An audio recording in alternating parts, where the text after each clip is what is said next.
अस्सलामु अलैकुम वरहमतुल्लाहि वबरकातुह। करोड़ों दुरूद व सलाम आप नबी सैयदना हज़रत मोहम्मद मुस्तफ़ा सल्लल्लाहु अलैहि वसल्लम पर और उनके आल पर। आज हमने इंशाअल्लाह मद की एक किस्म सीखनी है। इंशाअल्लाह वो है मद मुत्तसिल। सबसे पहले मैं आपको बताती चलूँ कि कुरान पाक में आप जो है पूरे कुरान पाक में एक तो इस तरह की मद देखेंगे और दूसरी इस तरह की देखेंगे। बस यही शक्ल होती है, या तो ये शक्ल होगी या ये शक्ल होगी। सिर्फ यही दो शक्ल आपको नज़र आएंगी पूरे कुरान पाक में। इसके अलावा और कोई भी शक्ल नहीं होती, यही होती हैं। यकीनन आपने देखा होगा, एक इस तरह की है, ये थोड़ी बड़ी होती है और ये छोटी है। ठीक है, आज हम इंशाअल्लाह समझेंगे कि इस मद को क्या कहते हैं और इस मद को क्या कहते हैं। मद की जो होती हैं 6 इक़साम होती हैं, उनमें से हम एक को सीखेंगे आज, और इंशाअल्लाह 6 सबक में आप सारी सीख जाएंगे। और जब भी कुरान पाक पढ़ेंगे बहुत अच्छे से पढ़ेंगे, आपको पता चलेगा कि हमने यहाँ पर कैसे पढ़ना है। सबसे पहले मैं आपको बता दूँ कि मद का मायने होता है दराज करना, यानी खींचना। जहाँ पर भी आपको कहीं ये मद नज़र आएगी या ये मद नज़र आएगी, आप इसको लंबा करके पढ़ेंगे, खींच के पढ़ेंगे। कहीं हम 2.5 सेकंड खींचेंगे, कहीं पर हम 4 सेकंड खींचेंगे और कहीं पर हम 2 सेकंड भी खींचेंगे। इंशाअल्लाह आज हम मद मुत्तसिल सीखेंगे। चूँकि आज हमने मद मुत्तसिल के बारे में पढ़ना है, यहाँ पर देखें मद मुत्तसिल हमने सीखना है और इसका जो है कायदा भी हमें आना चाहिए। मद मुत्तसिल का कायदा क्या है? हरूफ मद्दा के बाद हमज़ा इसी कलमे में हो तो मद मुत्तसिल होगा।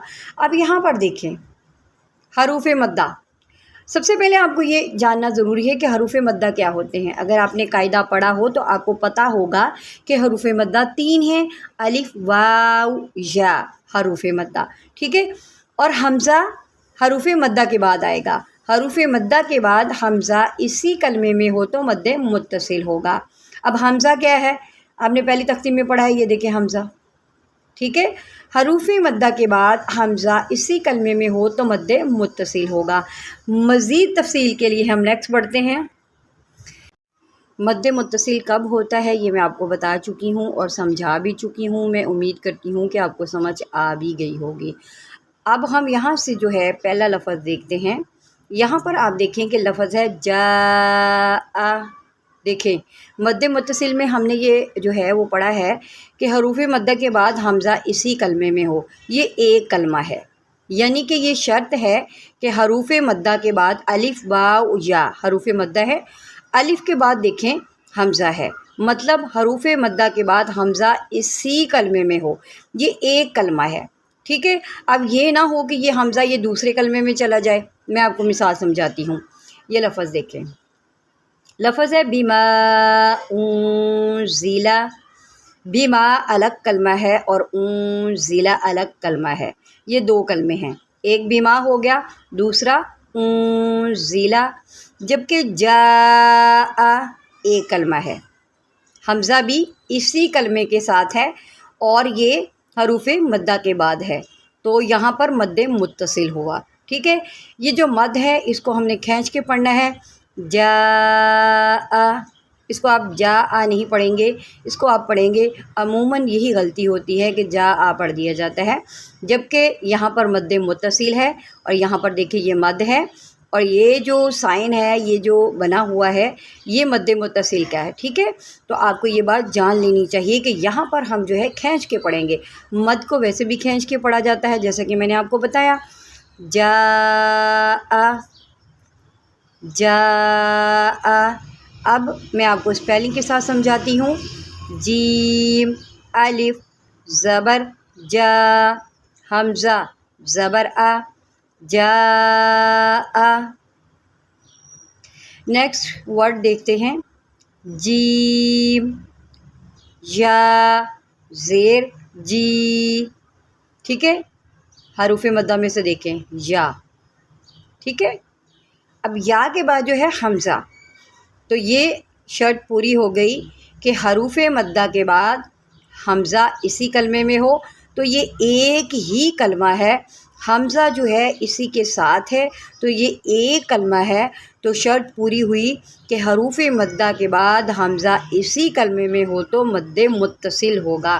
تو یہاں پر دیکھیں ہم اس کو جو ہے جی آ، ٹھیک ہے، اس کو جی آ نہیں پڑھیں گے، اس کو ہم پڑھیں گے جی آ، اس مد کی وجہ سے، ٹھیک ہے، اس مد کی وجہ سے ہم اس کو لمبا کریں گے، جی آ، جا آ، جی آ، ٹھیک ہے، کوئی مشکل نہیں ہے، اگر آپ سمجھیں گے تو بہت آسان ہے۔ یہ دو لفظ تو میں نے آپ کو سکھا دیے اور مد کو کھینچنا بھی بتا دیا، لیکن آپ کے دماغ میں ایک سوال پیدا ہوتا ہوگا کہ اس مد کو ہم نے کتنا کھینچنا ہے، تو یہ میں آپ کو بتاتی چلوں کہ مد متصل کو ہم 2، 2.5 یا 4 حرکت کی مقدار تک کھینچ کے پڑھتے ہیں۔ اب 2، 2.5، 4 حرکات کتنی ہوتی ہیں؟ یا تو آپ 2 کھینچیں گے یا 2.5 کھینچیں گے یا 4 حرکات تک کھینچیں گے۔ اب 4 حرکات کا مطلب یہ ہے کہ 4 سیکنڈ تک کھینچیں، 2 حرکت کے مطابق ہے کہ 2 سیکنڈ کھینچیں، اگر 2.5 کھینچنا چاہتے ہیں تو 2.5 سیکنڈ، مطلب چاہے آپ کی مرضی ہے 2 کھینچیں، 2.5 کھینچیں یا اس کو 4 حرکات کی مقدار تک کھینچیں، یہ آپ کی مرضی ہے، جس طرح آپ کو زیادہ بہتر لگے یا جس طرح آپ کو زیادہ اچھا لگے۔ تو بہتر یہی ہے کہ آپ اس کو 4 سیکنڈ تک کھینچ لیں، یہ بہت اچھا لگتا ہے، جیسے جا آ، جی آ۔ اب ہم یہ تیسرا ورڈ پڑھیں گے جو دیکھنے میں دیکھیں کافی زیادہ مشکل لگ رہا ہے، لیکن یہ مد متصل ہے، ٹھیک ہے، جیسے میں نے آپ کو یہ 2 سمجھائے، یہ بھی میں آپ کو اسی طرح ہی سمجھاؤں گی اور بہت آسانی سے آپ سمجھ بھی جائیں گے۔ بس یہاں پر آپ نے توجہ دینی ہے اور اس کو کاٹ کے نہیں دیکھنا۔ ویڈیو کو اگر آپ کاٹ کے دیکھیں گے تو پھر آپ کو کہاں سمجھ آئے گی، بالکل بھی نہیں آئے گی۔ اینڈ تک ویڈیو دیکھا کریں، قرآن ہے، اس کو اگر آپ دیکھ بھی لیں گے تو ثواب ہی ہے، اس میں گناہ والی تو کوئی بات نہیں ہے، نہ ہی آپ کا ٹائم ضائع ہوگا، بلکہ ثواب ہی ثواب ہے۔ میں اس ورڈ کو آپ کو پہلے اسپیلنگ کے ساتھ سمجھاؤں گی۔ واو، لام، زبر ول، لام، کھڑا زبر لا، ولا۔ ایک بات کو یاد رکھیں، تشدید والا حرف، لام کے اوپر یہ تشدید ہے، یہ 3 دندان والی شکل کو تشدید بولتے ہیں۔ جس حرف کے اوپر یہ تشدید آ جائے وہ 2 مرتبہ پڑھا جاتا ہے، ایک مرتبہ اسے ہم پچھلے حرف کے ساتھ ملا کر پڑھیں گے جو متحرک ہوگا، اور دوسری مرتبہ اس کو اپنی حرکت کے مطابق پڑھیں گے۔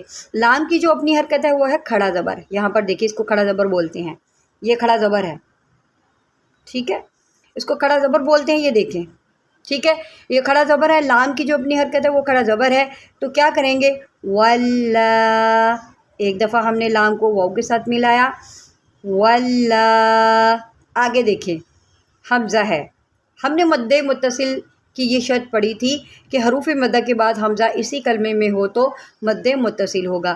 اب یہاں پر آ گیا حمزہ، لیکن اس سے پیچھے آپ کو حروف مدہ نظر ہی نہیں آ رہا، ٹھیک ہے، یہ مد جو ہے یہاں پر تو لام ہے، یہاں پر تو حروف مدہ ہونا چاہیے، تو پھر ہی مد متصل ہوگا۔ تو بات کو یاد رکھیں، حروف مدہ اور کھڑی حرکات، کھڑی حرکات حروف مدہ کے قائم مقام ہوتی ہیں، یا حروف مدہ ہوگا اور کھڑی حرکات بھی ہو سکتی ہیں، کھڑا زبر، کھڑا زیر، الٹے پیش کو کھڑی حرکات کہتے ہیں۔ اب یہاں پر حروف مدہ تو نہیں ہے، ٹھیک ہے، لیکن لام کے اوپر کھڑا زبر ہے، تو مطلب یہ کہ اگر کھڑی حرکات کے بعد بھی حمزہ ہوگا تو مد متصل ہی ہوگا۔ میں امید کرتی ہوں کہ آپ کو بہت اچھے سے سمجھ آئی ہوگی۔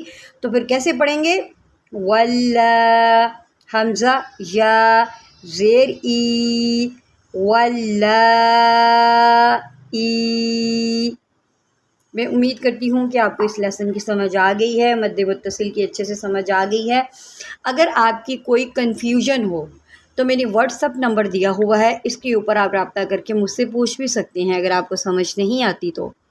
اس کے علاوہ اگر آن لائن قرآن پاک پڑھنا چاہتے ہیں، گھر بیٹھے قرآن پاک کی تعلیم حاصل کرنا چاہتے ہیں، تو تب بھی میں نے واٹس اپ نمبر دیا ہوا ہے، آپ رابطہ کر کے تفصیل لے سکتے ہیں۔ جزاک اللہ، اللہ حافظ۔